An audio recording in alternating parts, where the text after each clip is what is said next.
जिस फिरके में कन्वर्ट आप होते गए साहब ज़ाहिर है फिर बंदे को ना सोसाइटी का, मुआशरे का, घर का बहुत बड़ा प्रेशर होता है, स्पेशली जी जी जी जी जी बरेलवी फैमिली तो माती हुई। तौबा तौबा तौबा जी, मुश्किल वक्त देखा है। उन तमाम मामला को कैसे फेस किया वो बताएं। बस फेस किया है जी, ज़ाहिर है कि अब जब ये तय कर लिया कि आखिरत बनानी है ठीक, तो फिर आपने फेस तो करना है। ज़ाहिर है फैमिली की तरफ से प्रेशर तो आता है। ठीक ठीक। मौलाना साग साहब से जो मैंने सबसे बड़ी बात सीखी ना वो ये थी कि आप जिससे भी इख्तिलाफ राय रखें आपने उसे काफिर नहीं कहना। ठीक।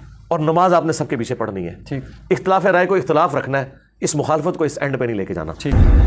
साथ में अली भाई ये बताएं, दाढ़ी वगैरह शुरू में ही रखी हुई थी आपने या जी? दाढ़ी तो मैंने यानी मेरी सुची दाढ़ी है। ठीक है। दाढ़ी मेरी निकली है जाके ऑलमोस्ट आप समझ लें इंजीनियरिंग यूनिवर्सिटी के भी फाइनल ईयर में जाके।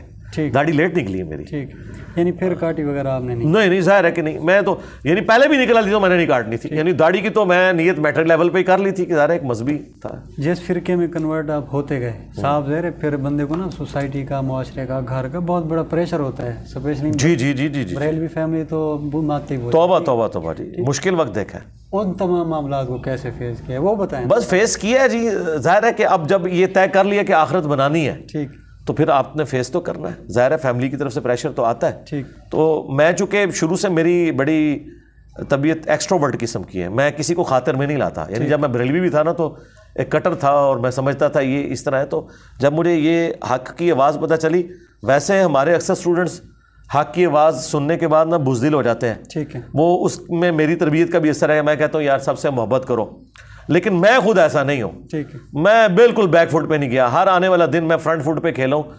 और उसका सबसे बड़ा सबूत यह है कि मैं हक़ कबूल करने के बाद एक जगह बैठ नहीं गया, ठीक है, चढ़ दौड़ूँ सारों के ऊपर। मैंने कहा देखी जाएगी जो भी है, मैंने ये अपने तक नहीं रखना, मैंने हर बंदे को बताना है। और इसमें मैं एक और शख्सियत का भी जिक्र ज़रूर करूँगा, मौलाना इस्हाक़ साहब का। उनसे मेरी मुलाकात हुई थी 23 मार्च 2012 को। ठीक। अहले हदीस, लेकिन वो भी मेरी तरह के ही अहले हदीस थे, यानी वहाँ उनकी खराबियों को हाईलाइट करते थे और एक फ़िरका वारियत से काफ़ी हद तक निकले हुए थे। मौलाना इस्हाक़ साहब से जो मैंने सबसे बड़ी बात सीखी ना वो ये थी कि आप जिससे भी इख्तिलाफ राय रखें आपने उसे काफिर नहीं कहना। ठीक।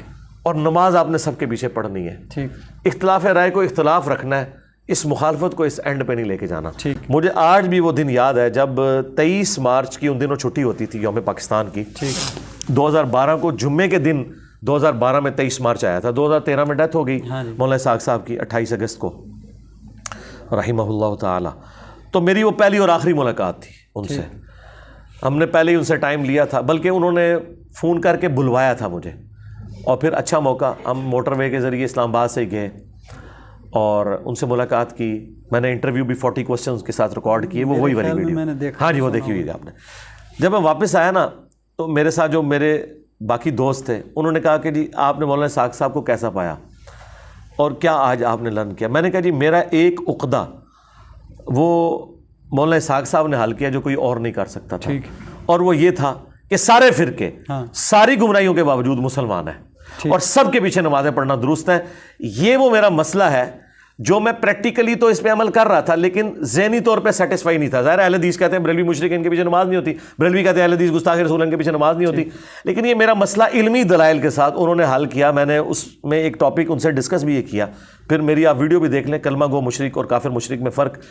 ये मेरा उक़दा उन्होंने हल किया, ये मेरी लाइफ टाइम अचीवमेंट है। ठीक।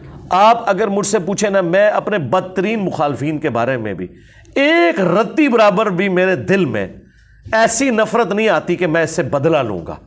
ये दुनियावी इतबार से पॉलिटिकली मेरी बहुत बड़ी कमजोरी है। हालांकि मैं बड़ा हार्ड लाइनर हूं, लेकिन ये इतना हार्ड लाइनर होने के बावजूद ये मेरा जो नरमी वाला रवैया है ना, ये मेरे पे इतना हावी है कि मैं अपने किसी दुश्मन से बदला नहीं लेना चाहता। मैं उसकी आखिरत की फिक्र में रहता हूं और मैं अल्लाह का शुक्र अदा करता हूं कि मेरी तबीयत में इतनी सख्ती होने के बावजूद हक के मामले में ये नबियों वाली जो अखलाक नबूवत है ना, अल्लाह ताला ने इसका कुछ हिस्सा मुझे दिया है कि मैं अपने मुखालफीन से कभी भी बदला लेने की बात नहीं करता। इल्मी इख्तिलाफ जितना भी करूं, मेरे सामने आ जाए, मैं नमाज भी उनके पीछे पढ़ूंगा, मैं उनकी 10 बौसी भी कर लूंगा और अंदर से मैं ये ख्वाहिश रखूंगा कि अल्लाह ताला इसे हिदायत दे दे। मेरी कभी ख्वाहिश नहीं होगी कि बंदा जहन्नम में जाए। यानी इस मामले में ये कह लें कि आपका नाम भी अली है तो हाँ, अली वाला हौसला है। हाँ वाला रख लेते हैं। हाँ ठीक है। अच्छा अली, लेकिन मैं याद रखूं मेरे अंदर चलाकी और होशियारी बनूं भैया से भी ज्यादा है। वो इसलिए है कि मैं उसमें किसी को नुकसान नहीं पहुंचाता, लेकिन मैं किसी को अपने नजदीक नहीं लगने देता। حضرت علی تو اس معاملے میں بھی کمپرومائز کرتے تھے نا, ادھر میری زیرو ٹالرنس ہے. مولویوں یاد رکھنا, بالکل میں ٹھوک کے رکھاں گا جے.